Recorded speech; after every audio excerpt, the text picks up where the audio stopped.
শারদ উৎসবের ছুটিতে ছাত্র ও শিক্ষকদের বিদ্যালয়ে উপস্থিতির সরকারি আদেশ বাতিল করতে হবে। শারদ উৎসবে উপস্থিতির সরকারি আদেশ বাতিল করতে হবে। বাঙালিদের ধর্মীয় স্বাধীনতার উপর সরকারি হস্তক্ষেপ মানছি না, মানব না। বাঙালিদের ধর্মীয় স্বাধীনতার উপর সরকারি হস্তক্ষেপ মানছি না, মানব না। বাঙালির কো জিন্দাবাদ, বাঙালির কো জিন্দাবাদ। দুনিয়ার নির্যাতিত বাঙালি, দুনিয়ার বঞ্চিত বাঙালি।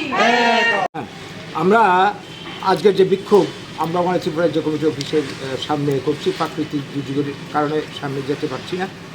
তো আপনারা জানেন সবাই যে ইদানিং এই কিছুদিন হলো আমাদের এলিমেন্টারি এডুকেশনের যিনি প্রধান মানে শিক্ষা বিভাগের তিনি একটা সরকারি নির্দেশ জারি আদেশনামা করেছেন, করে ইনি বিদ্যালয়ে পাঠিয়েছেন। সেটা হচ্ছে কি, এই যে সামনের যে দুর্গোৎসব ষষ্ঠীর থেকে দশমীর দিন পর্যন্ত আমরা জানতাম বরাবরই এই সময় স্কুল বন্ধ থাকে, কারণ দুর্গাপূজাটা বাঙালিদের একটা সবচেয়ে বড় সামাজিক উৎসব, ধর্মীয় উৎসব। তো এই উৎসবে আমরা প্রতি বছর যে সরকারি ছুটি আমরা ভোগ করতাম, স্কুল বিদ্যালয় থেকে শুরু করে আরও অন্যান্য ডিপার্টমেন্টও এই ছুটিটা থাকতো। এইবার বর্তমান বিজেপি ডাবল ইঞ্জিনের সরকার ক্ষমতায় এসে প্রথমবারের মতো এই ছুটির আদেশ বাতিল করলো, সবাইকে নির্দেশ জারি করলো যে ষষ্ঠী থেকে নবমী পর্যন্ত স্কুলে যেতে হবে। আমরা অনেকে অনুমান করছি যে হয়তো লক্ষ্মী পূজাতেও স্কুলে যাওয়ার জন্য বলা হবে। এইভাবে আগামী দিনে কালী পূজা বা আরও যত অনুষ্ঠান আছে নির্দেশ হতেই পারে। দুর্গা পূজাকে যদি ওরা সামাল দিতে পারে, বাকিগুলি ওরা করে নেবে। আমরা কোনো মতেই এই যে আমাদের ধর্মীয় স্বাধীনতা, যেটা সংবিধানের মৌলিক অধিকার, এই অধিকারকে হরণ করা মানছি না। আমরা কোনোভাবেই এই সরকারি আদেশ আমরা মান্যতা দিতে পারি না।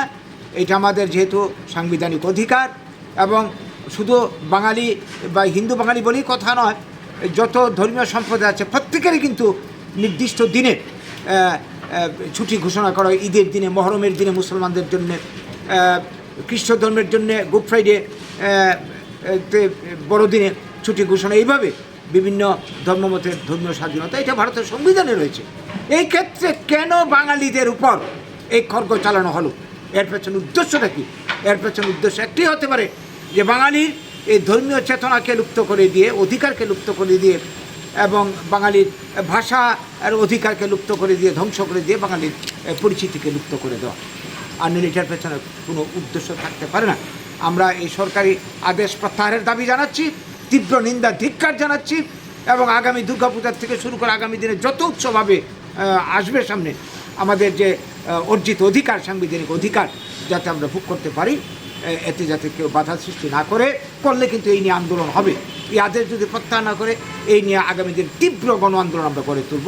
আজকে এই বার্তাটুকু আপনাদের মাধ্যমে আমরা কি বলবো, যারা কর্তৃপক্ষ যারা আছেন, সরকারে যারা আছেন, তাদের গুছরে আমরা নিয়ে যেতে চাইছি, এবং সেই সঙ্গে যারা এই রাজ্যে, এই দেশের যারা বাঙালি বা হিন্দু মতাবলম্বী যারা আছেন, তাদের আমরা সহযোগিতা চাইছি যে এই ধরনের কি বলবো অপচেষ্টার বিরুদ্ধে আমরা সবাই গর্জে উঠতে হবে, প্রতিবাদ করতে হবে।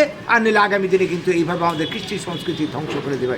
এই বার্তাটুকুই আজকে দিতে চাইছি। নমস্কার। নাম? আমার নাম গৌরাঙ্গ রুদ্রপাল, আমি আমরা বাংলা ত্রিপুরা রাজ্য কমিটির সচিব।